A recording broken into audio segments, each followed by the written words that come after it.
Oh man, I love that sound. Do you need a quick boost to get you going? Grab a Clean Cause organic sparkling yerba mate and get your day going with 160 milligrams of caffeine, and it won't cause crashes or jitters like coffee and other energy drinks do. Clean Cause is low in calories, it's low in sugar, it comes in 5 delicious flavors, but here's the best part. Every sip makes a difference in the fight against addiction. Clean Cause donates 50% of net profits to support individuals in recovery from drug and alcohol addiction. Grab a boost, live better, and transform lives. Head on over to cleancause.com and get 20% off your order with promo code SOBERGUY. That's cleancause.com. Enter the promo code SOBERGUY at checkout and save 20%. That Sober Guy podcast contains adult content, merciless truth, and emotional nudity. Listener discretion is advised. I'm Shane Ramey. You're listening to That Sober Guy podcast, and we help people stay sober. If it's your first time listening, welcome. I'm so glad that you're here today. You can find more podcasts, more resources. You can also contact us by going to thatsoberguy.com. Be sure to follow us on Instagram at That Sober Guy Podcast. All the links from today's show will be in the show notes, so they're easy for you to find.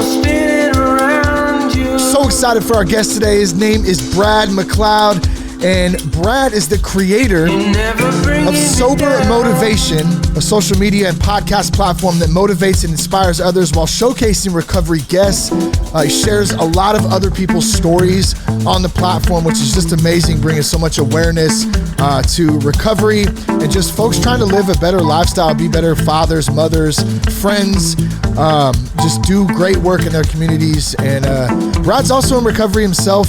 He has a crazy story, and I've heard bits and pieces of it, but I'm really excited to have him share it with you today on That Sober Guy podcast. So without further ado, Brad, it's so great to have you on the show, man. We've been playing, tag back and forth for some time now, and finally the schedules met up. So really great to have you here today, man.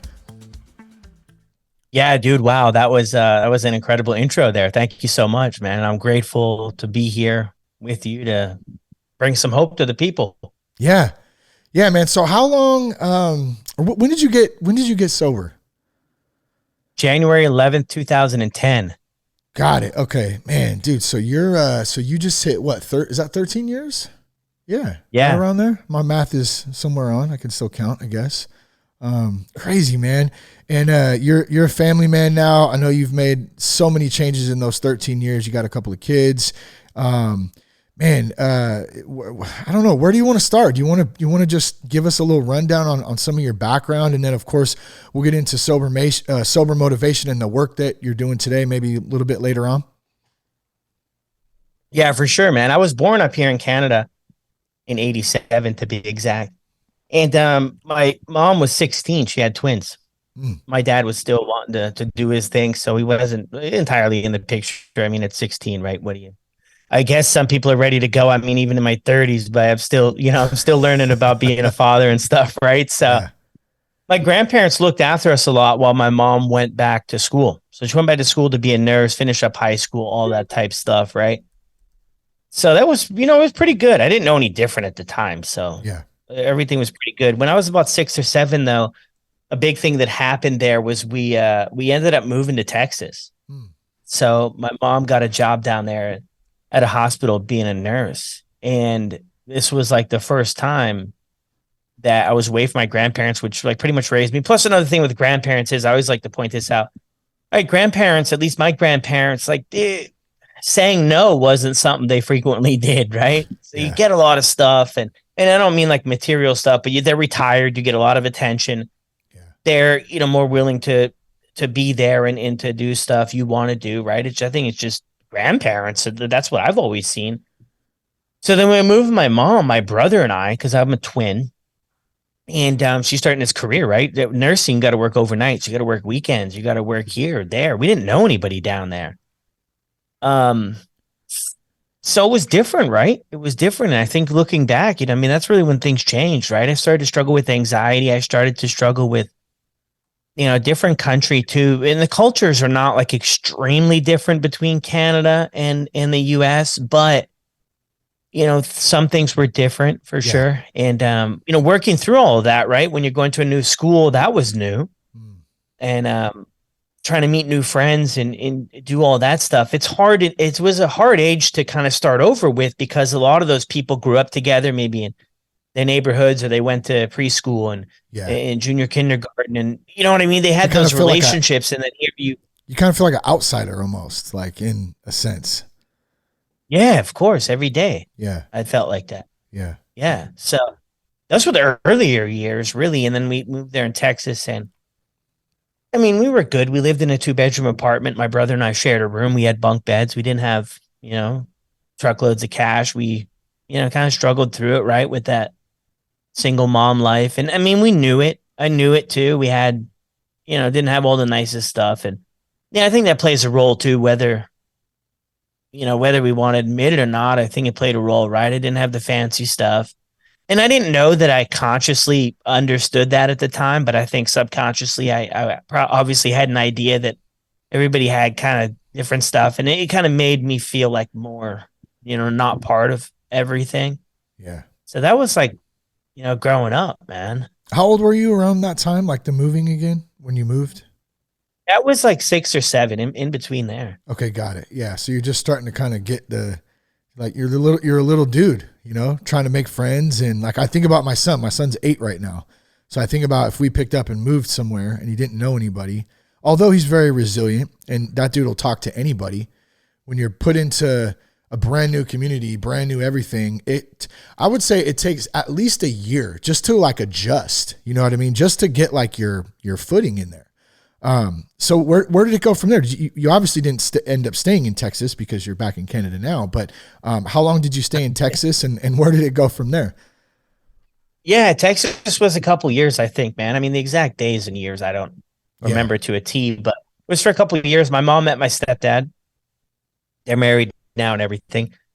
And they decided they wanted to move to a place with 4 seasons, right? So Texas, it was, but that wasn't the thing, right? So they moved to North Carolina. We moved there, and I was about like middle school age, grade 6, grade 7 type deal. Moved up there. Things were good. Like we bought a house. They bought a house. I didn't buy it, but they bought a house, and it would change things a little bit. I went to this new school actually, and it was the first year the school was being built. So there was people from all over. So that was like an easier maybe transition, right? But I started to struggle with behaviors, right? I was really defiant.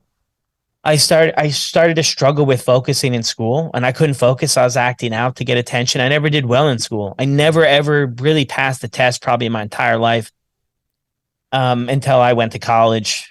But I really struggled in school. I was put on Adderall early. That was probably like grade 8. I was put on Adderall, and I was very like outgoing in a sense of like a class clown and all of that stuff. Not the most productive ways, but it was a way to connect with other people. And I took the Adderall, and I was just introverted. Like I just couldn't have a conversation with people. I really, really struggled. I would focus in class and I would stay out of trouble, but socially, I was not able to really break through and meet people or talk to people. I just never felt comfortable in my own skin, right? That's a common trend for addiction. So yeah, that.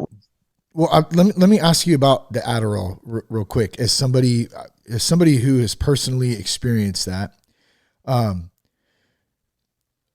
do you think that helped you, or do you think that it made it worse? And then, next to that, like, do you think that there are some times where it's easier for adults, parents, even doctors, schools, whatever, just to say, oh, here you go, just get on this pill, especially for boys, because they're rambunctious, they're got a ton of energy.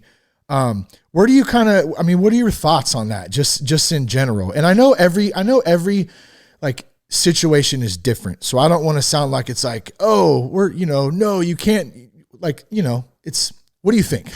Yeah. Yeah, I mean, it's definitely two sides to it, because what happened is I was taking the Adderall, so I struggled with those things, right? Socially, I struggled to fit in. I struggled to have friends or even really know how to make friendships because I was just so quiet. I was just like that quiet guy. And then one day, Shane, for the whole Adderall story, one day I forgot to take the medication. This after a couple of years, forgot to take it. And I saw things completely different. It changed everything. For once, like I felt like I could possibly be a part of something. So what I used to do is pretend to take the medication and not take it. And then I created a social life. I became like in high school, I became like this clown, this class clown, right? Everybody thinks it's funny. I became popular. I fit in with everybody. But the downside of that is there was no boundaries to it. I would push this thing to the limits, push it to the limits, skip class, just kind of act a fool, man, all around. I was getting suspended from school, in school suspension, out of school suspension. I mean, that was a regular thing for me, getting in trouble on the school bus. I mean, all that stuff, right? Then at home too, I'm getting in a lot of trouble. So I think like, I don't know if it was better or worse. Like when I was on it, I was feeling the other way. And when I stopped taking it, but was pretending like I was still taking it, the trouble just started to pile up. And I got my first charges like from the police when I was 16. Were you doing sports? Did you have any extracurricular stuff that like kept you busy?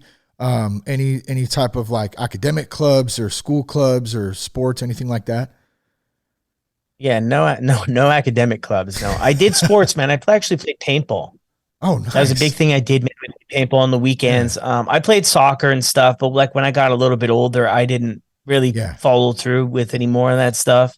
I never played any school sports. I was never involved in any extracurricular stuff. You know, I mean, it was just I just did the basic stuff. There was definitely, no extras, man. So the first time you got in trouble at 16, what was that about?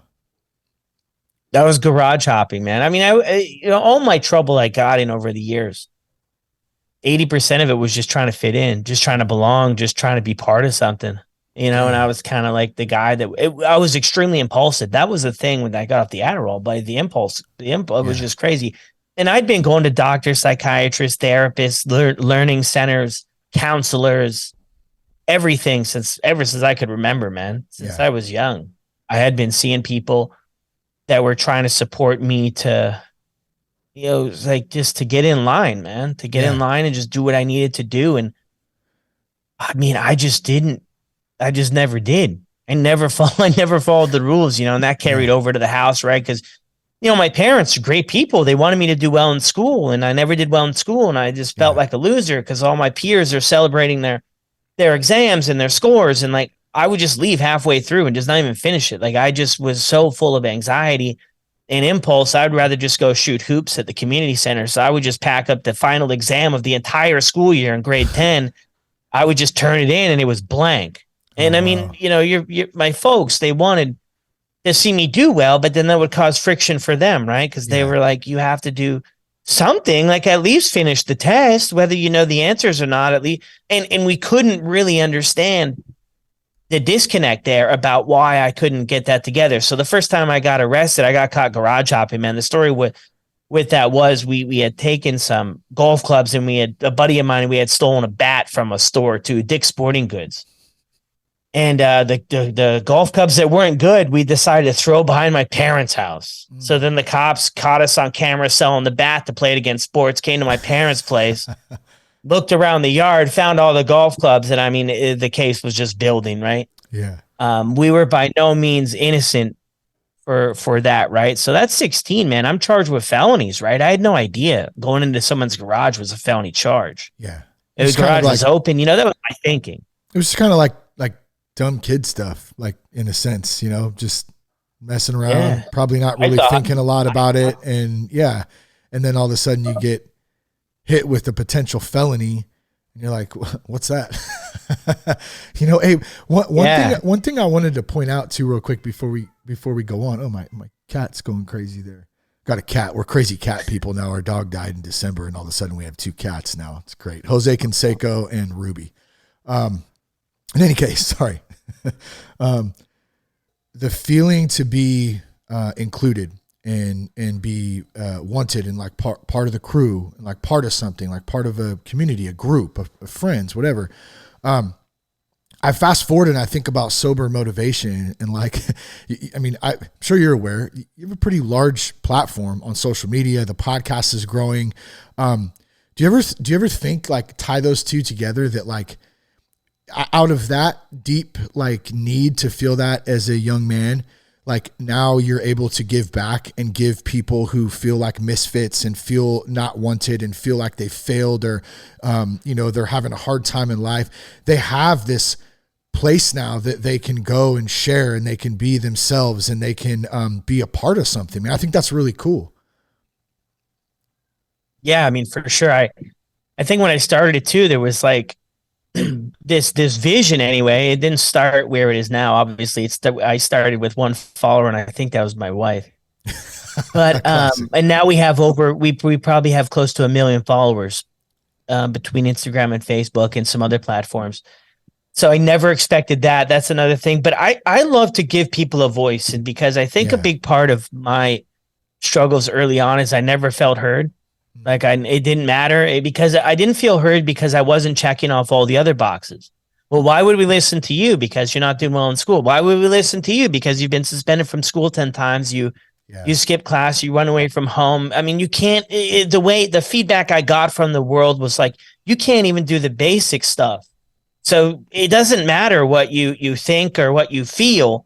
If you can't get this stuff down, it's just not relevant because you have to go to college to get a job and a career and you have to do well in school and you have to do all these things and you suck at it. I mean, that was what I got. So that was one of the things I really had a vision for is like, let's give people a voice to share their story, about what things look like and what they're like now. Do you like to share that too? That because I'm with you on that same page. Like we were really and continue to be, depending on who you ask or who you listen to or what you read or watch or whatever. There's this general conditioning that like that's what you're supposed to do. You need to get great grades and you need to go off to college and get in all this college debt and then get out and find a job and and then buy the house and do the whole thing. And even myself, we're all guilty of it to some extent, I think, in falling into that at some point in our lives.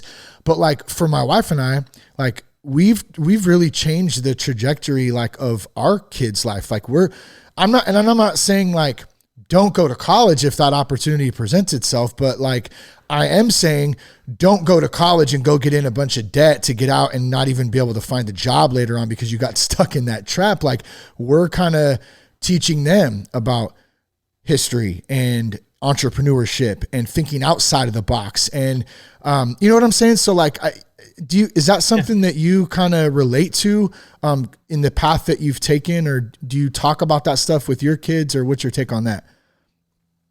Yeah, I mean, for sure. I just think I was just trying to be put into a box that I was just never going to fit in. Exactly. And there's so many people like that. In the box.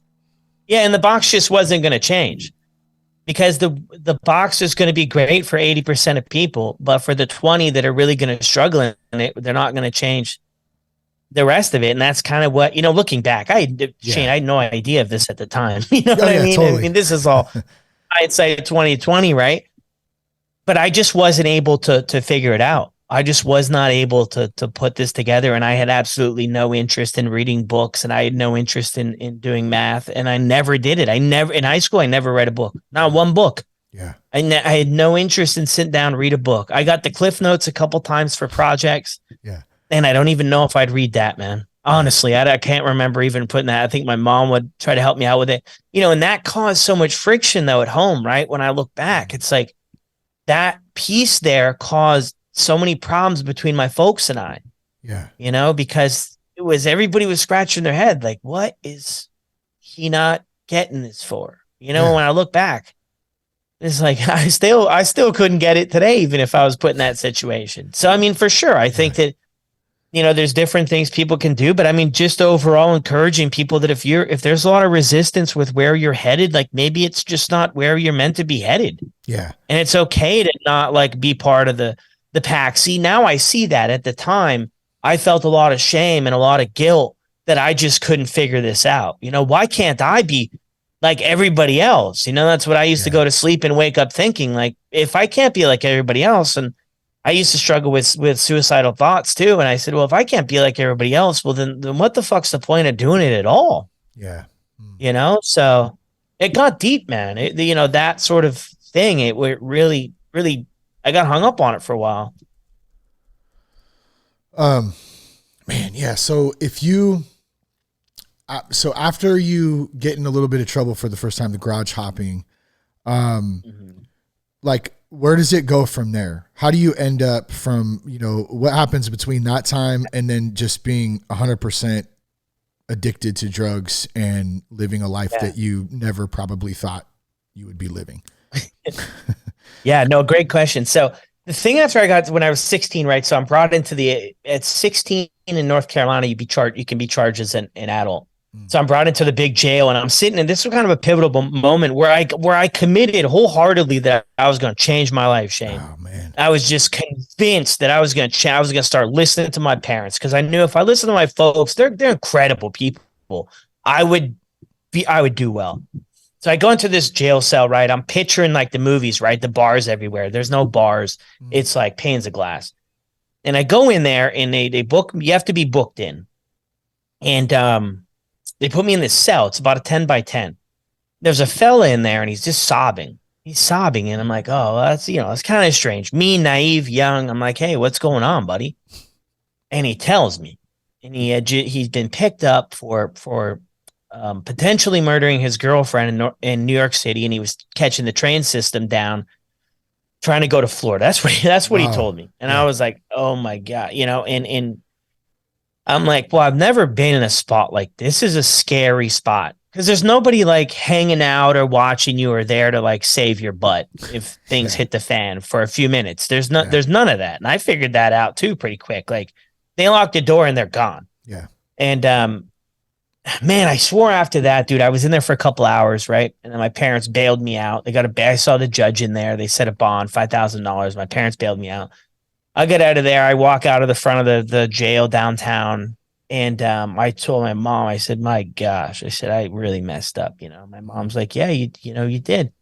I said, look, I'm changing everything. I'm changing my friends. I'm changing literally everything, down to my underwear and socks. And it's so wild how quickly that just disappears. A couple days later, I was back at it, the same stuff acting up. So that was a big thing, man. I got put on felony probation for that. I couldn't show up to school though. So then my probation officer at the time, I used to have to do drug tests, and this might have been one thing that saved my life. Well, maybe not saved my life, but saved me. I wasn't even doing drugs at this time, drinking beer, nothing. I wasn't a cool kid, so there was no beer, there was no weed, it wasn't. They weren't inviting me to doing it, right? So I get drug tested, but I couldn't show up to class. I kept skipping class, and I got violated for the probation, and they wanted me to do 5 jail weekends and stuff. Parents had to hire another lawyer. All this stuff's really expensive, but it didn't end up playing out. So then after that, man, things have progressively got worse, right? The probation officer's on my case all the time, coming to the school, with the jacket and the sidearm. It's extremely embarrassing. This is for a year. Yeah. The problems at home are getting heavier. The therapy I was supposed to be going to, I'm not going consistently. I'm not doing what I'm supposed to do. And then I had this girlfriend. It was a codependent relationship, and just to run through this quick, it was really bad. And when we break up, like, I would get really suicidal. Way I was thinking, and I would communicate this to this counselor at school. The first time I went to the psych ward, that's what we called it then. I don't know if there's a different name now, but got checked into UNC Chapel Hill psych ward. After a couple of days, I was out. Next time this happened was couple months in between. Next time I went back, and things in my life were just completely out of control. And every single area, I mean, if you look at 5-6 areas, it was completely out of control. Yeah. And I was headed nowhere fast. So my parents did a little bit of exploring. They said, hey, do you want to go to a behavioral treatment program and get some help for this stuff? And I said, no, of course not. Who would want to do that? 17 years old. So I stay in this place. I stay in the hospital a little bit longer. They take my shoes after about the 4th day. They said, you're a flight risk. A flight risk for what? I mean, it was just hanging out. It wasn't that bad. Yeah. And then my parents had this guy come in and do an interview with me. He had a 3-month program. There was a 3-month program, and it was like 90 minutes down the road from where I lived. And but you had to voluntarily want to go. And I was like, no, because I'm just defiant by nature. I just don't follow rules. That's just who Nobody I wants was to be at the told time. what to do. Yeah, totally. Even my 8-year-old's like that. He's like, he just told my wife today, I'm tired of you telling me what to do. I'm like, dude, you're 8. Like, come on, bro. So yeah, it's just My 5-year-old does that. yeah. We're in Anyway, trouble, sorry. man. Yeah, go ahead, man. That's okay. We're in trouble. Yeah, I know. Yeah. So then I wake up a couple days later and I get this kick on the bed. Right, it's a metal bed and you got your little mattress on top of a big kick. And I look up and it's this guy, big fella. You know what I mean? Like Yeah. ripped guy. And I'm like, oh, this guy doesn't work here because the psych ward, it was nurses and doctors. You know, it's mostly not that size. And there was a female with them too. And they said, yeah, we're a transport. We're going to bring you to this treatment program. Said, oh, okay. Well, I'd never heard about it, so I don't know about it. But me going back and forth with them, I already knew I had to go to this program, right? And what have I done my entire life? I run impulsively, run physically, mentally from situations. I try to escape situations that are uncomfortable. I can't deal with it. I can't manage it. So as soon as I got down in the parking garage of the hospital, I started to plan my escape. From these transporters that my parents hired. They were bringing me to this program in Tennessee called Peninsula Village. That's all I knew. So for another long story short, we stop at a rest stop and then they pull up. Like, I have to go to the bathroom. So this is my plan. And then we came out of the bathroom. He's holding the back of my shorts, pair of gym shorts. Then I just split, gone. And I don't know what I was doing, man. I was like way out in the middle of nowhere off I-85 or something. And it was like 3 hours later, I was on the run and I was on probation at this time. This could have been in serious trouble with her. So then like 3 hours later, I ran to a bee's nest, man, and they just swarmed me. And I was in so much pain. And when on the side of the interstate, they have those fences, like a chicken wire fence. I hit that full speed and just flipped over it. The adrenaline was just rolling. Wow. And like 3 hours later, the police ended up catching me. So they had called in the police, you know, just my situation coming from the hospital and stuff. I'm sure they dispatched a lot of police officers. And when they took me back to the rest stop, they had a command state, like it was serious. And I was just like, I don't know, man. I was like, all right, well, I'm not getting away from the treatment center. So, but they handcuffed me. The nice guy stuff was over. They brought me to Peninsula Village. This was a 12-month program, lockdown unit. I was locked in a basement for 4 months. You weren't allowed to talk, use the washroom, get up, anything without permission. You had to raise your hand and get permission. You had 90 seconds to go pee. I don't know, 3 minutes to do the other thing. Everything was timed. Your showers were 7 minutes. You had chores. You had a couple groups. You'd have like a AA meeting, fellowship meeting once per week. And you lived down in this basement, man, and everything was controlled. It was a break you down, build you up program. And then after that, you would go into a cabin program. I graduated into a cabin program. But I heard something there that would actually change my life because I'm just defiant. I just don't follow rules. Yeah. So I don't talk to my parents but once a week over the phone with a family therapist. And you can imagine what my feelings are towards them. They've plucked me from my life that I thought I was living, and now I'm living in a basement outside of Knoxville, Tennessee, off Jones Bend Road, getting told when I can go pee and when I can have a shower, and that I have to be quiet all day and no books, no distractions, sitting on a bed bunk. It was wild. Wow. And after about 3 months in this basement, they called it STU, Special Treatment Unit. The staff had little buzzers around their neck. They would hit that buzzer if there was a restraint. It would sound off sirens throughout the campus. They'd restrain the teenagers if you were misbehaving or whatever. And this guy there, Mr. Riddle. So we called him Mr. Riddle. And they never got personal with you. Never did personal, no counseling, no coaching, nothing. It was like just no there connection. To basically enforce the rules. No connection, in other words. No connection. I got to say, it sounds terrible. It sounds absolutely terrible. Like, wow. It's not there anymore that I know of. I think it's another place now, but different structure. Yeah. But yeah, so he told me something, and I wasn't listening, right? So you had to follow the basic rules to get out of the special treatment unit up to the cabin program where you lived in the woods with your group and you guys did different stuff, went to school and everything else. And I just wasn't following the rule. I just didn't care. I'm like, whatever, it is what it is. And he told me, he said, Brad, you got to fake it till you make it. I had no idea what this meant. Fake it till you make it. Next day, it clicked. And from that day on, I did everything and said everything what they wanted to hear. I stopped with the Right. thing, my way crap, what I wanted to do. And I just started to play the game. Yeah. And a couple weeks later, I was in the cabin program. And it was an incredible thing, man. I spent another, I don't know, 8 months in the cabin program. I reached a level of the treatment center that maybe one person a year does. And there's probably 100, 200 people that go through it a year. I was a level of the eagle. You started out as a pre-mouse, then you moved to a mouse, then a bear, then an eagle. Eagle, I could go through all the levels, what the symbol, but I'll just share the eagle. Eagle is being able to see the bigger picture. So kind of soars above, right? Sees more than what's just in front of you. So that was pretty cool. And then the program where I was locked down, by the time I reached that level, I was able to walk the campus freely. It was probably a 4 or 5 mile campus. You could walk it freely and build a lot of trust. So Yeah. now when I leave the pro, any questions? How old are you? Yeah. Well, yeah. Cause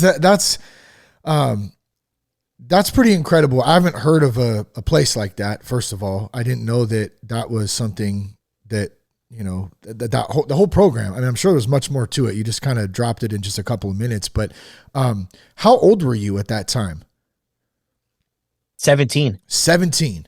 So you're not even legally an adult yet, and you've already done about a year in the program itself. And then you make it through the program, and then you graduate or you get out of the program. Yeah. Yeah. Okay. So cool. Just keep going, man. Cause I want to, what happens next? Yeah. So then I get out of this program and I finished high school. I never probably would have finished traditional high school, but I graduated high school at this place, built a, incredible relationship with my parents, never held it against them for plucking me from my life after that. I was able to see that like I was just causing massive destruction and the way I was headed. I always had the idea that one day I'll just turn it off. One day I'll just decide to turn off the dysfunction and I'll the trauma will go away and I'll just find my way. And it was just so naive, and that's what my folks were mentioning to me about like, hey, why this decision? It was a very hard decision for them to make. But why this is one is because they had been, they were going to their own counselors and therapists and stuff and, getting the same messages. Like this type of stuff doesn't usually just flip off like the seasons change. This stuff needs serious measures to if we're going to get a chance at changing this, right? So I get out of the program, I apply for college, man. I get into college, I get my own place, I get my first job. I got my first job. I'm dating this girl that I knew before that was like good. She's an incredible human, just like, wow, what could I have possibly done type deal, right? Like, and I'm doing good, man. I'm going to my therapy. I'm going to my fellowship groups, getting support from people. I'm going to the groups that the treatment center's putting on. I'm staying in contact with my folks. I'm leaning into support, but I'm doing everything gravy. I brought it from the program. Yeah. Until I had a handle on things. I had it figured out. I had it beat, Shane. I had it beat. I had everything beat, and I wasn't even doing drugs or drinking at this time. This was all setting me up to find an escape somewhere. This was a life I had to escape from. And a lot of people are like, "Oh, well, why'd you go to this treatment and all this stuff?" I said, "Well, I just hadn't picked up yet. Yeah. I mean, I was headed on a one-way road to find an escape somewhere. I just hadn't had the opportunity yet." What do you think you're escaping from? Like, if you look back now, and I know, like you said, it's hindsight, but like in that time, were you just escaping from not feeling connected, or was there? Doesn't sound like there was something so specific. Your parents are great. Like, what was it?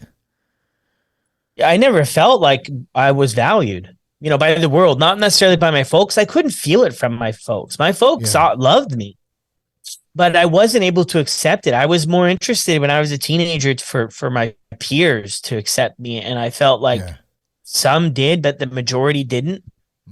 And I think there was trauma too when I made that big move and my grandparents were kind of out of my life. And I was bullied too. I mean, I was bullied too for stuff. And, not always directly bullied, but maybe indirectly too. Like, hey, pick a partner in gym class and I'm the guy with the teacher every time. You know what I mean? Stuff like that. Gotcha. Yeah. Where I don't know that was like people's intentions, but I just internalized this stuff. I was very sensitive. Yeah. to things, right? And in the whole school thing to where, it was like, shit, man, like, why can't you figure this stuff out? Constantly beating myself up. I was my own worst enemy. I had terrible anxiety, depression, the suicidal thoughts. I never felt good enough. I never, I could never tell you a time where I was like, I was at peace. It was constant battle between my ears that I never, the problem this went on for so long, Shane, is I never shared it with anyone. I never talked to anybody. I had plenty of, like I told before, I had therapists, counselors, psychiatrists, psychologists, doctors, everything, you name it. Every intervention under the sun obviously happened before my parents spent $200,000 sending me to this specialty program for the extreme of the extreme. And I never shared it with anybody because I was just worried that I would get the same feedback as like, who cares? Just get on board. And I was like, dude, I've tried to get on board. I can't do it, So that was like the battle, man. Hopefully that answers the question. It does. No, it does. And it's just, it's really sad, man. Like I don't know how to other say, but like, it's sad to think of like little Brad out there going through that, and not just you as like, this is your testimony, your experience, but like how many other little Brads are there out there going through the same stuff, that, that don't know how to communicate that. And it kind of breaks my heart, to be honest, man. But, in any case, I guess God puts us in situations for certain reasons. I do believe that. And like today you're here sharing your story and you're doing amazing work to move on and hopefully, bring awareness and,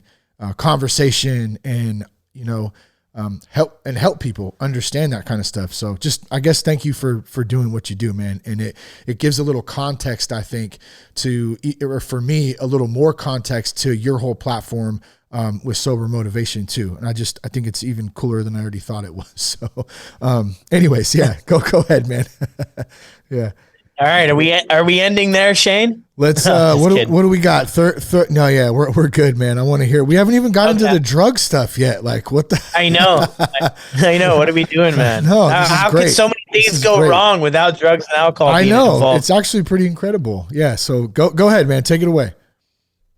Yeah. So then I got out of the rehab and everything was good, man. And then I was, I stopped doing all my supports. I stopped doing all my stuff. I started to feel really good. And I stopped slowly going to stuff, and it wasn't necessarily this conscious thing, but I started to make excuses like, well, I want to hang out with my buddies. I want to do this, and I'll just do that therapy appointment next week.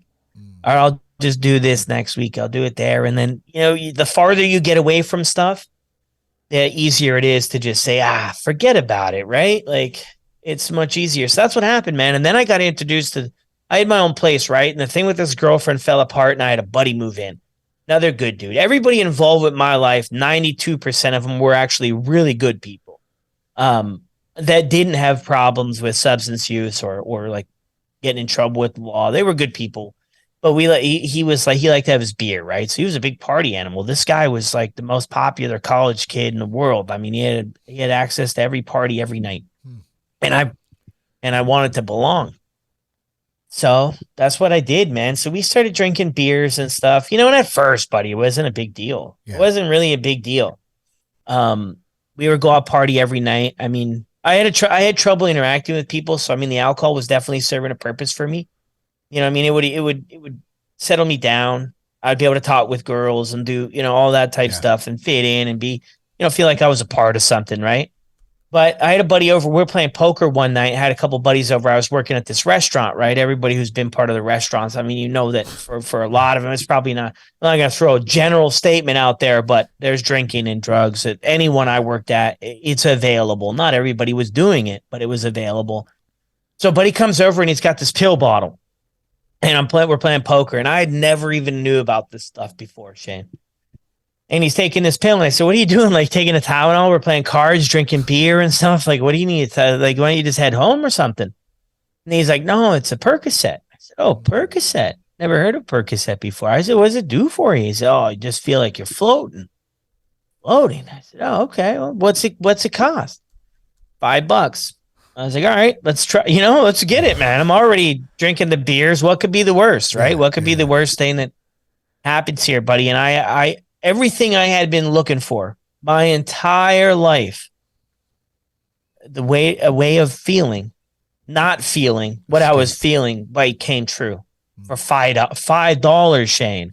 I couldn't wrap my head around it. I mean, every problem I had in my head and everything growing up was gone for $5. I had experienced this before when I went to that treatment center and I graduated and I felt like I was on top of the world and I was going into college and everything. But I had to work 1 year. I had to work for an entire year every day to experience that. This just seems so much easier, right? Yeah. A few bucks. Immediate.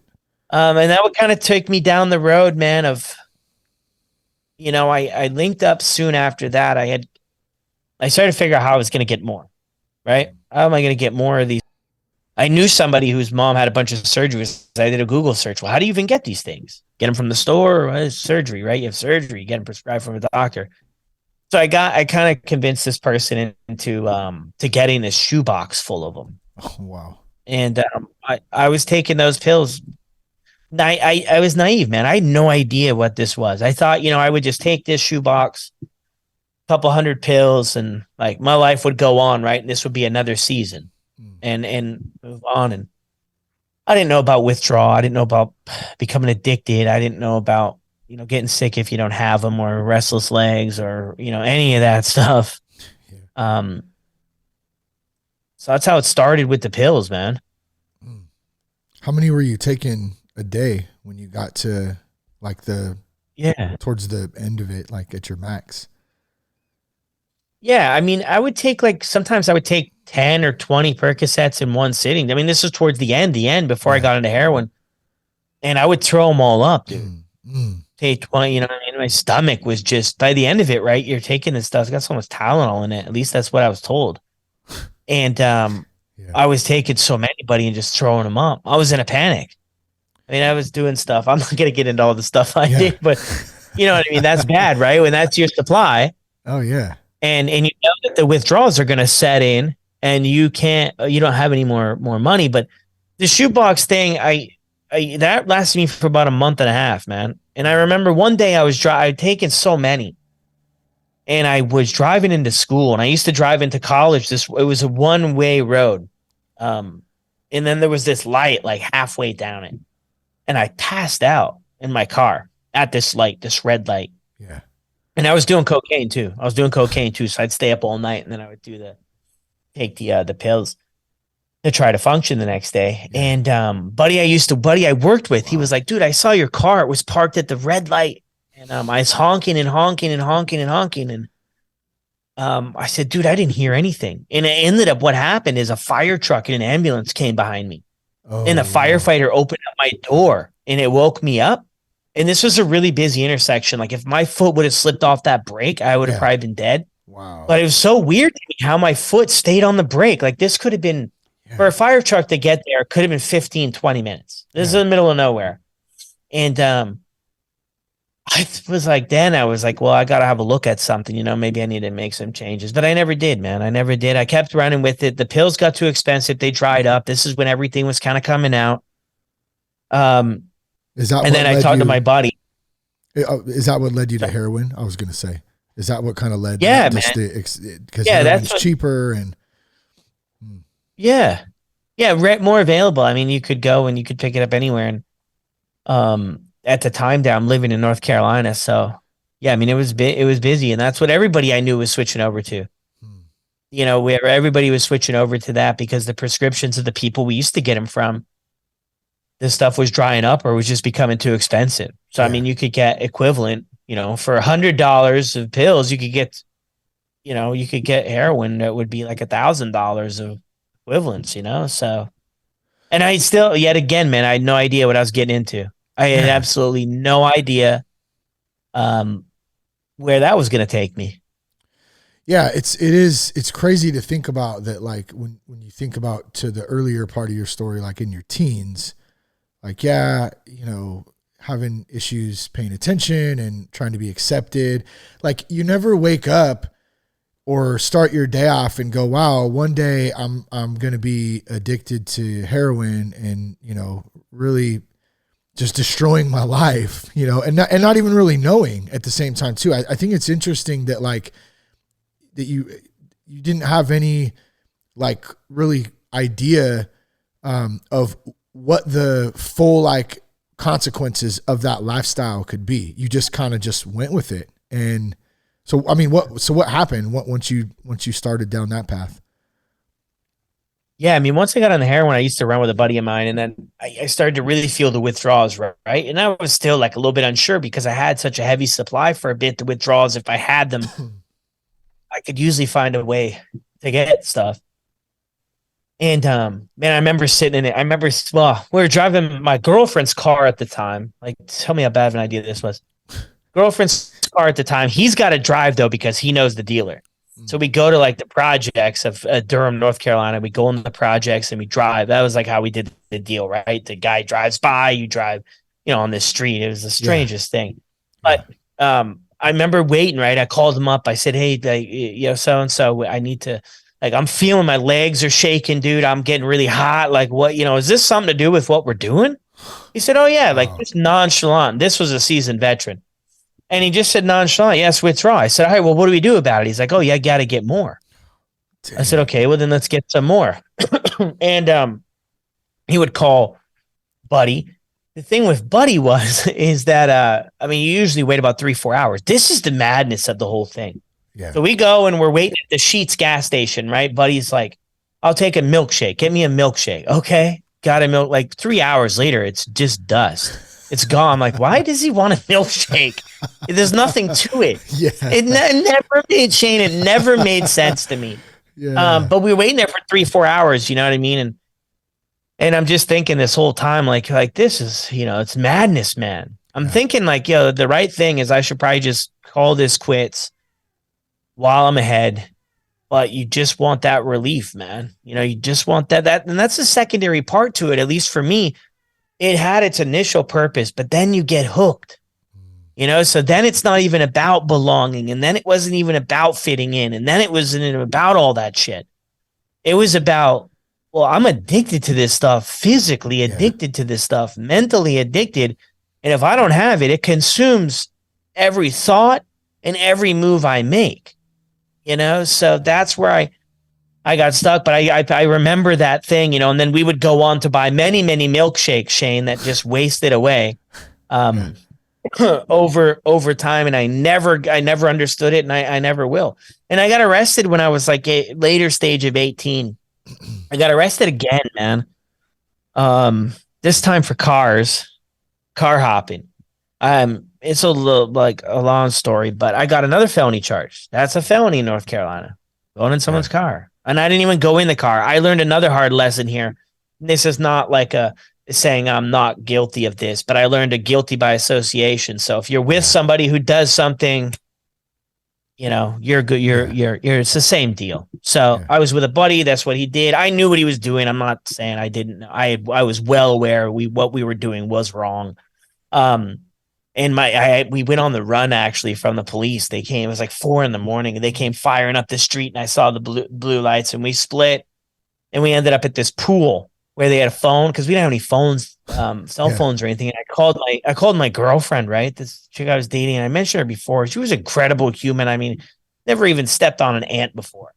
And I call her and I'm like, yeah, me and so, like, we're at this pool. And she's like, what do you mean? It's 4 a.m. But she would always, you know, help me out, you know, the kindness of her heart, but it was extremely enabling. And I talked with her, you know, years later, and it's like, yeah, I mean, we did the best we could with what we had. But she picked us up, and we're almost out of this town, Shane. I mean, I could see the sign for the next town, and the lights turn on, and I'm like, oh man, you know. And then we got arrested for this. This was my first felony charge. I didn't have to, but I pled guilty to this felony to avoid jail time. They wanted me to go to jail for a year for this. So then I got put on felony probation again. I told them it was for credit card debt, and for some strange reason, they bought that story, and they didn't drug test me this time when I was put on adult probation. Wow. But when I was 16, they did. But that was a whole nother thing because probation costs money. I had no money. So this was sort of the time where I started to lose stuff, right? The job, I lost the job. I was doing Xanax too, so I was blacking out. I went to this job and blacked out, and I was a good employee. I was a good person like 80% of the time, but like 20% of the time I was a shit person. And I just made really poor decisions. And there were consequences for those decisions. So the using started to get bad. I was just doing whatever, man, whatever I could do to kind of escape myself. And eventually everything started to leave. And like, just for time's sake, well, skip forward a bit, man. I found myself, I lost a girl. I lost the girl. I lost the house. I lost the relationship with my parents, with my friends, with everybody, man. I was just not a person that people wanted to, hold on. Yeah. I was just not a person that people wanted to hang out with. All I did was partied, man. I would wake up in the morning and get a 24 Keystone Light, and I would hang out at my brother's pool, and I would just get smashed on Keystone Light, for those like $10, $11 from Walgreens. I get the 2-for-1 deal of Marlboros, right? You buy the Marlboro menthols then, and you got 2 packs for the price of one. I mean, I thought like that's the greatest gift Food Lion ever gave anybody. And so excited to drink beer and smoke cigarettes all day, huh? Yeah, and then do the other stuff too. Yeah. So I mean, it was terrible. So at the end of it, man, I was on methadone. So that's why I was drinking the beer and the cigarettes at that time, because I was on methadone and I didn't really need to. But the methadone posed another big problem because I had no car, no place to live, nothing. And my brother would let me use his car, but I'd have to drive 30 minutes each way every day to the methadone clinic, and it costs $12 a day for the methadone if you don't want to feel like deathly ill. So my parents used to let me work in their yard, but to work in their yard, I'd have to walk about 4 hours, and I could work in their yard for $10 per hour. So I would do that and do 2 hours per day, or sometimes maybe 3 or 4, and get a couple days. The methadone, because everything else in my life was falling apart. There was no treatment. There was no rehab. It was great. It got me off the street level stuff, but I was the same person that I was before. So I ended up in my brother's apartment. He had a 2-bedroom apartment. He had a roommate. I lived on the couch / his bedroom floor.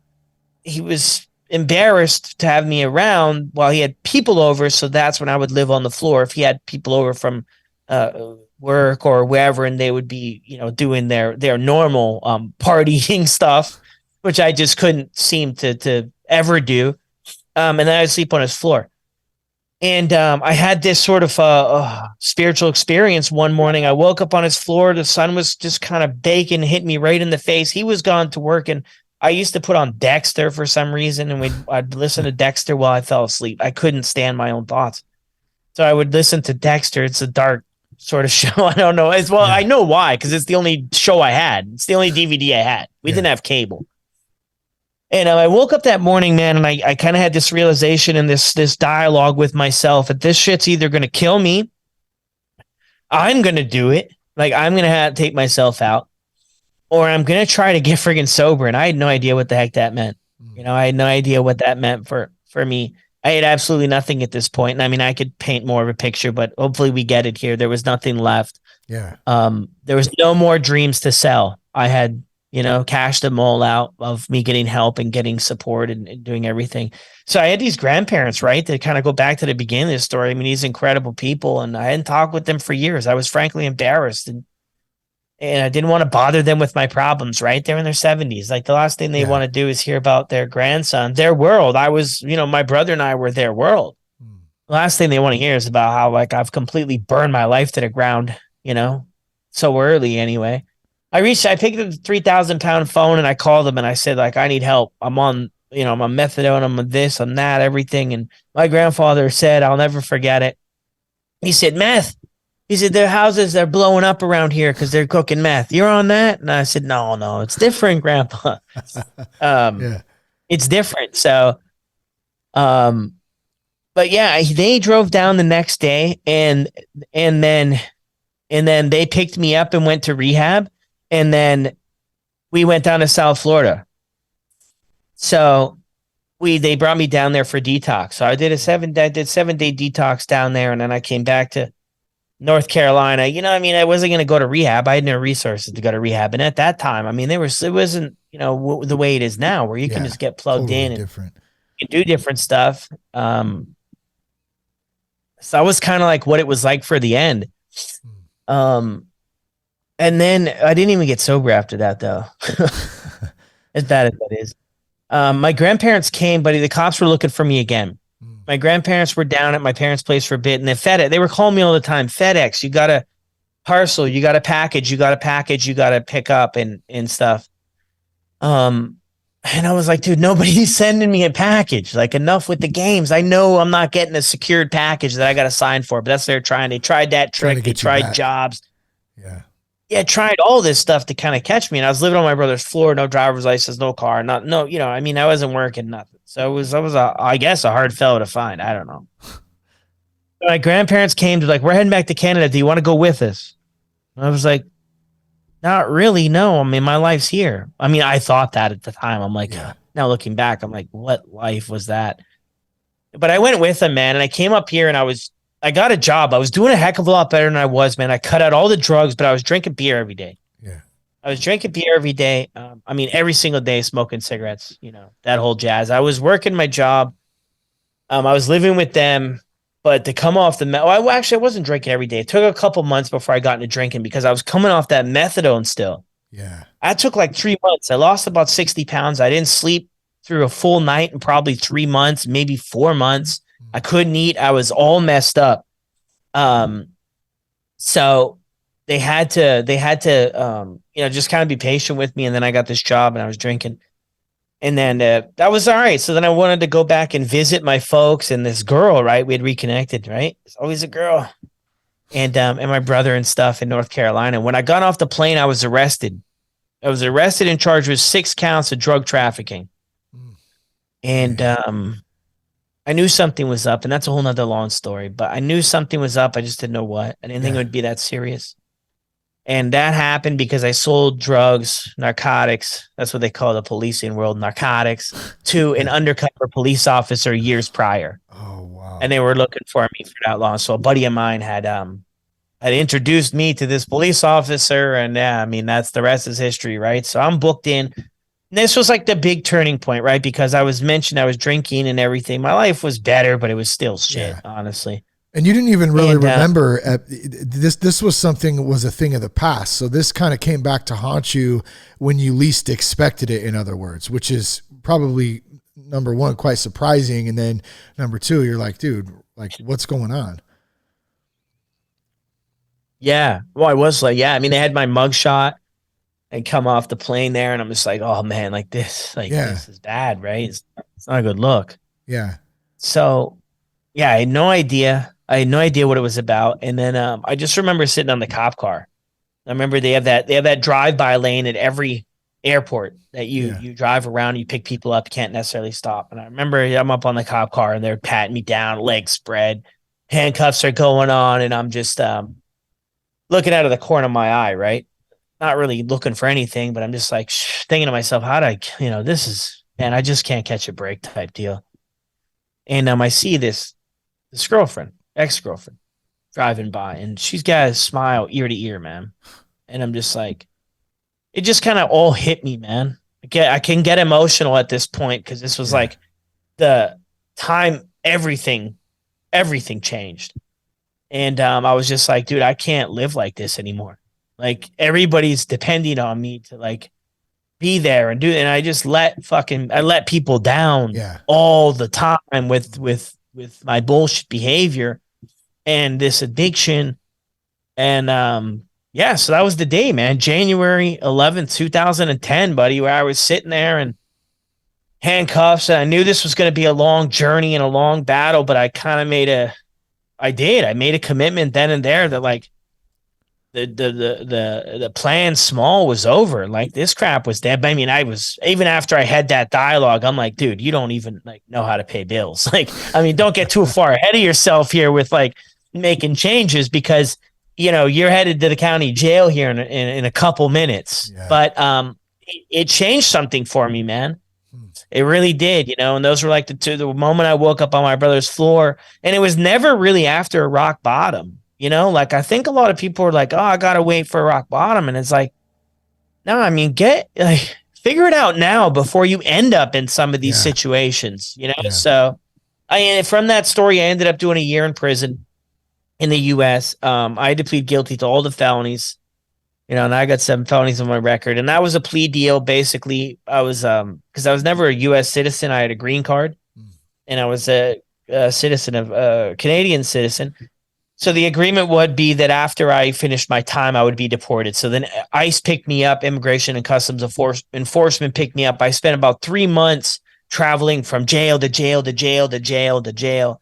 Ended up at Atlanta International Airport. The van drove me right to the back of the airplane, no shoelaces. Everything I owned in this world was the size of a shoebox, and it wasn't cash. It was just letters and mail. And they put me on the plane, buddy, and I was sent back a one-way ticket to Canada. And that's like really when my life started over, man. Wow.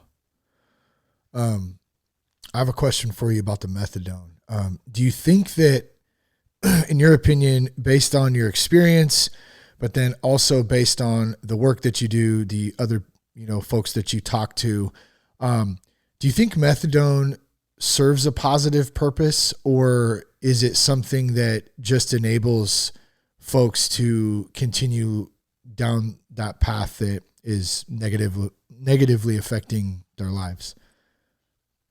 Yeah. No, I mean, great question. Definitely people have mixed views. Yeah. I think for me personally, it saved my life. It saved my life. It provided a little bit of structure. It provided, even though it was hard for me to come up with that $12 a day, I had to work hard for it. And like, whether I was learning how to get sober or not, I learned, what it was like to like work for something and not get a handout and be creative. I mean, it was tough. Like I missed days and I forgot my lockbox days, and I would throw it up in the parking lot and go without and get, terribly ill and lose jobs because I just couldn't keep it together. I mean, I think for me, it really saved my life, but I do know the slippery slope of people, to where it can, it could potentially go the other way. And like I said, man, I didn't know about the pills when I got on them. I didn't know about the heroin when I got on it. And I sure as hell didn't know about the methadone when I got on it. Yeah. So I don't think awareness is a bad thing. Yeah. I mean, the clinic I went to, they tried to do treatment, but like they would say you have to come to the counseling sessions shit, but I just never did. I just bullshit, just say no. Yeah. I have to work and I was selling cars in here at one little spot there too. I used to work at Michael Jordan Nissan, man, in North Carolina, and so I was working there, and that really picked up sort of my addiction too, right? Because that's cash money, decent money for a guy with my skill set, so. But I mean, I think it could, I think it's different for each person. But I was happy, and I made that decision. Like, the methadone, I got to get off of it, and I got to get off of it now. And I went into the clinic and I told them I want off because I can't keep driving here every day. And some people will get take homes. I never did because I was doing other substances too. So I never had clean samples, and I just want to get off of it because I couldn't keep it all together. And they told me, it's going to take 10 months. And I said, I don't have 10 months. 10 months to get off of it? Well, yeah, their suggestion is to go down like 2.5 milligrams every 2 weeks or something. I'm sure things might have changed since then. But for a taper, right? I mean, you can shut it down whenever you want, but that was their suggestion. In other words, a slow process in order to minimize the withdrawals and effects and stuff. Yeah, man. Yeah, that's crazy, man. So let's kind of transition in to what life is like today for you, man. You've obviously quite the gnarly story, to say the least. And like we started off, I think when I introduced you, Brad, like a family man now, you have children of your own. You're doing some great work in the recovery community. Dude, just give us a little look and a little peek into that life today versus what it used to be like. Yeah. Well, thank goodness it's not like it was, man. I couldn't keep that up any longer. But no, once I got sent back here, right, it kind of solidified my future, right? So I got a lifetime ban from the US for that. And it was kind of like, it was the best thing that ever happened in my life. you know, for once I knew where I stood. I knew where I stood, man. You know, I knew where I was, you know, it was no more on the fence. It was no, and I had that year in jail, man. And that year in jail really just friggin' inspired me, man. It inspired me in a few different ways. It inspired me in a way that this is not how I want my life to be, because this sucks. Yeah. Really bad. You know, for somebody with anxiety and high anxiety, like, dude, that place is crazy. It's madness, man, you know? And I also was able to spend time to work on myself. I read self-help books, you know, I mean, every day I was hammering a new book. My mom would send in books, and I would connect with the older folks, the older boys, and we played chess, and we, you know, I would just try to soak everything up, man, you know, soak everything up and try to learn from other people. I went to 12-step groups. I went to Celebrate Recovery groups, and everything that was available, college courses, whatever. I didn't need any of that stuff. I didn't need any of it, but I want to get plugged in. I wanted to be useful. Yeah. So that really helped me. I mean, I figured if I could figure this out, you know, I could figure out other stuff. So I got back home, man. I always wanted to be, yeah, go ahead. I just want to point one thing out real quick, man, before you go on, like, because I think this is really important, especially for someone out there listening who's struggling themselves, or maybe even more importantly for a family member who's really trying to help someone, a son, a spouse, someone that they love, is that when you take a look back on what you've shared so far, you know, your parents were very supportive. Your grandparents were very supportive. You had other people who wanted to help you. But what you just said is when you were locked up, you wanted it. You were the one. And obviously, I mean, and I take that too. You didn't have a choice at the time, right? So, I mean, I'm taking that into consideration, but there's the point is that you wanted to help. You wanted to go for it. You dove in and went to the meetings. It was because you wanted to. You genuinely wanted to change and wanted something new for your life. And that was the only motivating factor that ultimately worked and ends up working for most, if not all people. And so I just feel, you know, like my heart goes out to, we get a lot of emails and questions and conversations about, well, you know, I have so-and-so struggling. What can I do? And it's such a tough question because you can have all the resources in the world, but if somebody doesn't want the help, it's really meaningless in a sense. And, so anyways, I don't know where I'm going with that. I don't necessarily have a question for it, but I just want to point that out. And I think one thing we can do, and maybe you can respond to this, is if we do have someone who's struggling, one thing we can do is we can love them. We have to have boundaries, obviously, but we can love them. We can present them with help when they ask for it, if they're ready. But it's such a tough situation, man. So I don't know if you have a response to that or if you want to keep going. Totally cool either way. Yeah. No, I mean, I mean, that's so true. Like, I think you can get started for your kids and for your job and for everything, but I don't think you can stay because this thing gets hard to do. And those external motivational things, I mean, if we break it down to something like exercise, like if you don't bring it home to yourself, if it doesn't eventually come home to you, I think it's hard to keep at it, you know? So, and I think for people, if you have someone struggling, you need to get help. I know nobody wants to hear that. Yeah. Or some people don't, but like So my true. mom went to therapy throughout all of this stuff.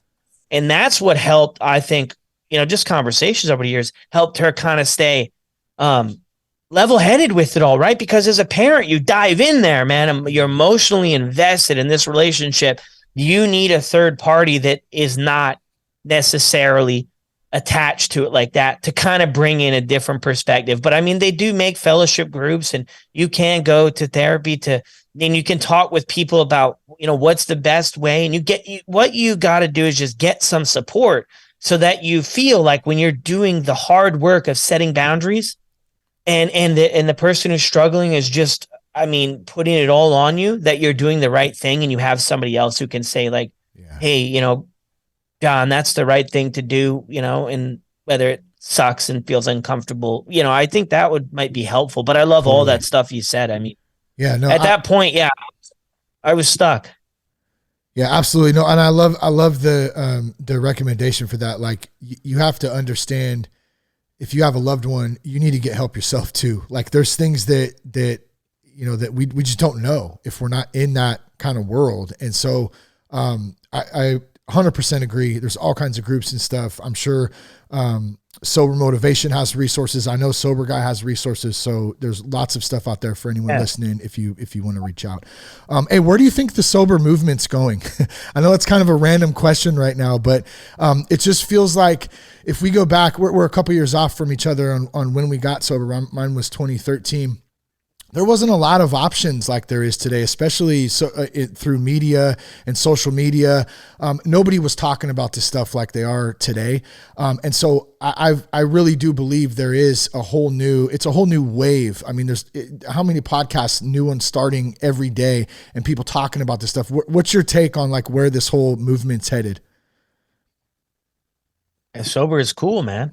It is true. Yeah. I mean, there's a lot more stuff available today. I think the whole like sober thing, alcohol free thing, I think a lot of people are waking up to the damaging effects of alcohol specifically. Yeah. I mean, obviously there's other substances, fentanyl and stuff that are, making the news. The thing that I see in the landscape, and see, after I got back up here, I went back to school. So I graduated school as an addiction counselor, and I worked at this program here for 6 years.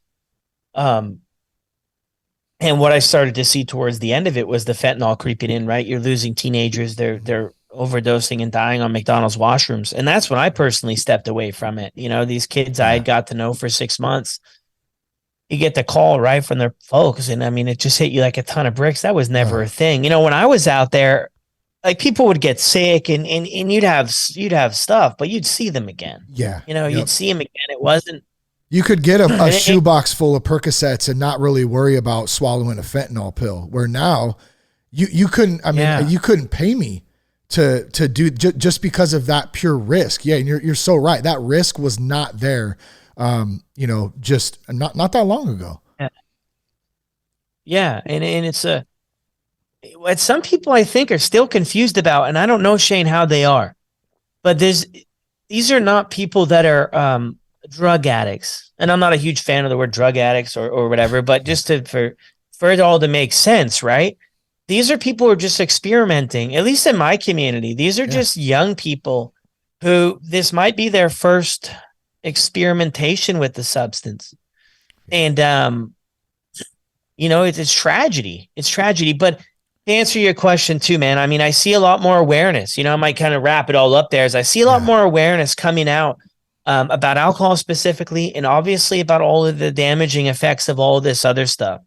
So I see a lot more people making like healthy decisions about like, I want to be healthier. I want to be as productive as I can. I just don't want to feel like garbage on Saturday and Sunday and Monday anymore. I want to be better. So I think there's that side of people who are also joining the movement, and that's amplifying it. Like people feel like they have a voice, they have a place now, because when I got sober, I mean, I never knew anybody, but I'm sure there were people who were just like, nah, I'll just go without it. But most people, or all the people I knew, is like, yo, I burn my life to the ground.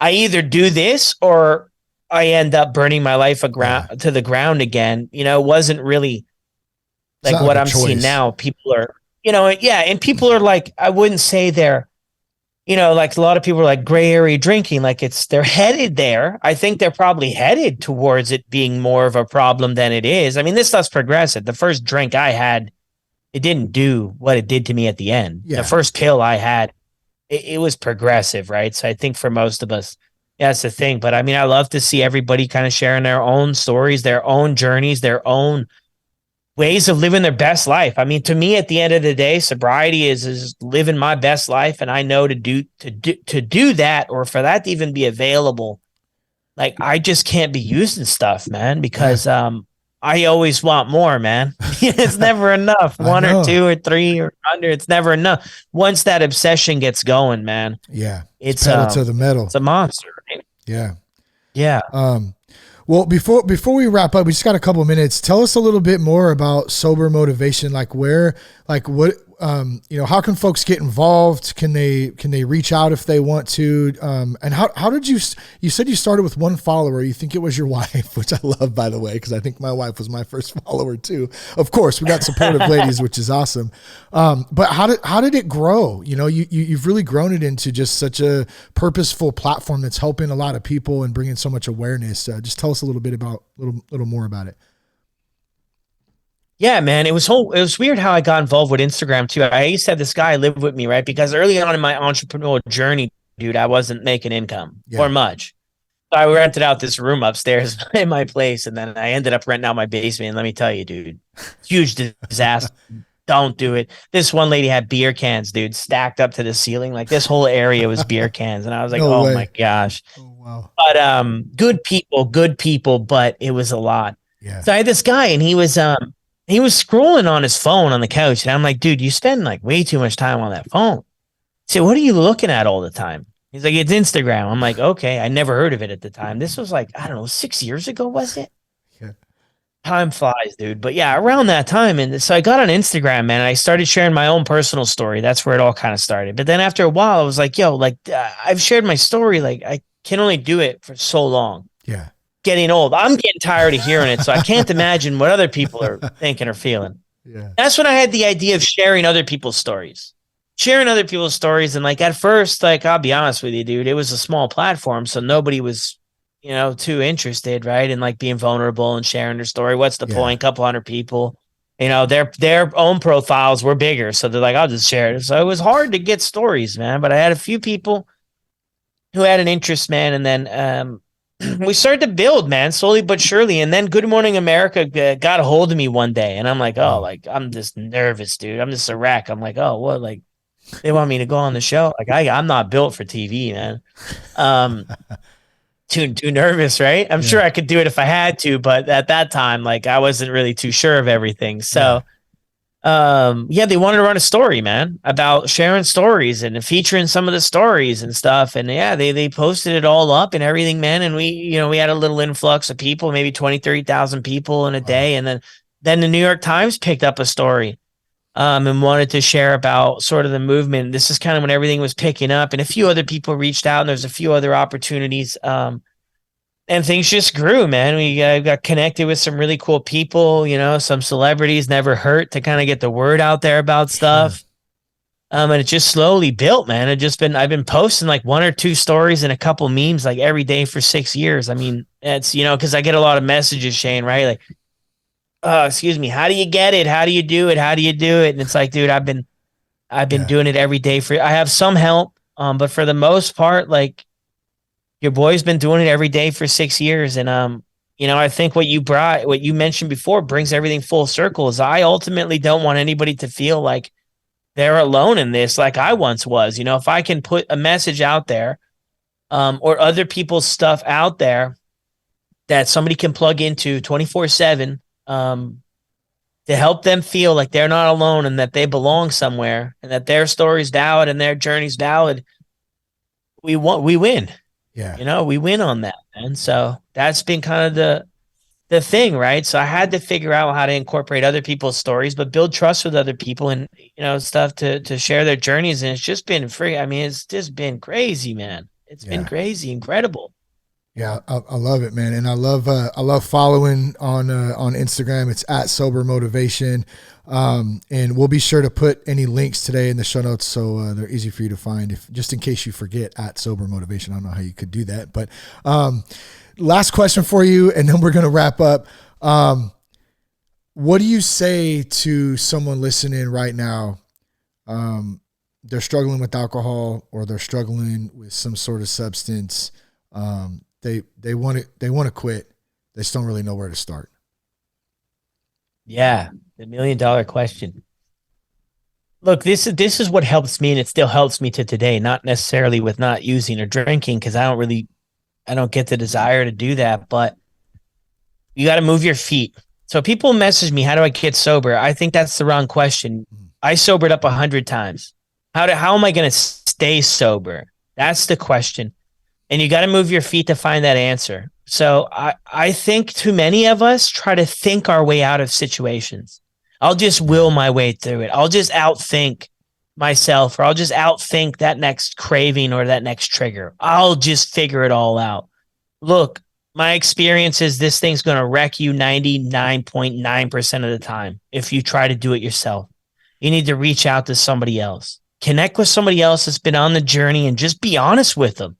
Become vulnerable, build community, and share with other people who have been through it. And if you don't have access to that, jump on Instagram, dude. I'll chop it up with you.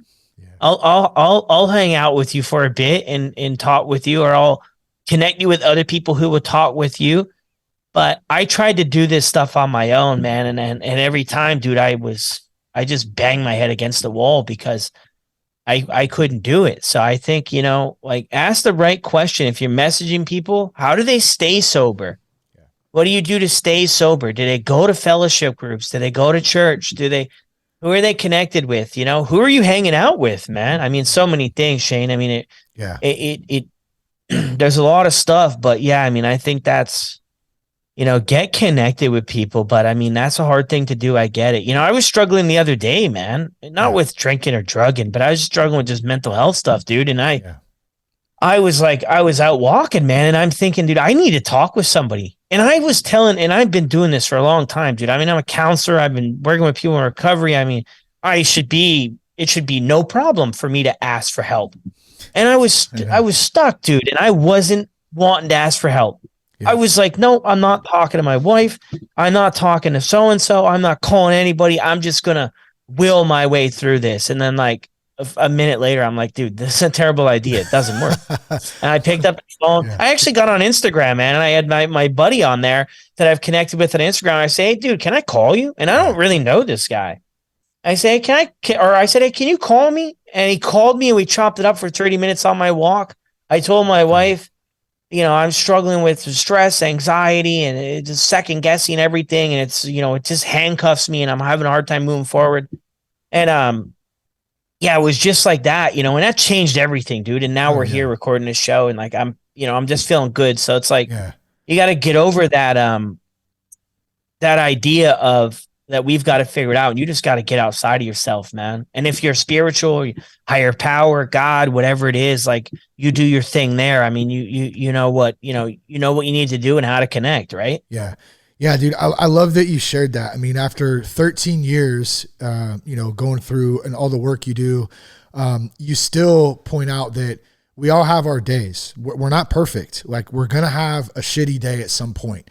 And the biggest thing that you could do is just to reach out to somebody, just talk about it. We don't have to have all the answers. We don't have to have, it might not be fixed right in that moment, but just communicating that, instead of sitting in it and saying, I got this, which I know I can tend to do as well.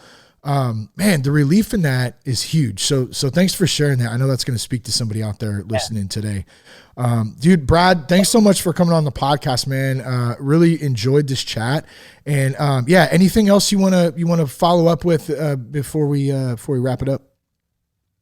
Yeah. One more thing too, because I told my wife too that I was struggling and I had to read this response because we've been together for years now. And I never heard this, but this actually, a guy like me, this helped me. I don't know if this would be helpful for everybody, but, she said, what kind of reaction would you like? A listening, patient ear, advice and perspective, empathy, or something else? And I was like, wow. I never expected that for her to respond that way, to like, what kind of reaction would I like from it? I was like, at first I was like, what do you mean? You should know what kind of reaction. Then I was like, no, she shouldn't know. I was just like, I just needed someone to listen, Well, to me too, that sounds like, to your point earlier, when I asked you about like, what should a family member do if someone's struggling or whatever, the spouse or the family member understanding and getting some help. I would almost bet money that, and I don't know your wife, but I would bet she's probably had some help in that sense herself, just to be able to respond to you like that. You know what I'm saying? Like that's a pretty smart response. I don't know how else to put it, wow. Yeah, it blew me away. But yeah, that's it. I just wanted to share that, man. I thought that was cool. And yeah, for people who are struggling, like maybe they just need someone to listen, maybe that's my whole story. If I didn't talk too fast and you're able to connect the dots, I never felt like I was heard. Yeah. So really, when I'm reaching out for help, that's really 92% of the time what I'm looking for. But thank you, Shane, so much for the opportunity, man. I really appreciate it. Awesome, man. Share the podcast with a friend. You can connect us on Instagram at That Sober Guy Podcast. You can follow Brad on IG at Sober Motivation. Love you guys. Thanks for tuning in today. Peace, love, and respect, and keep your blood clean.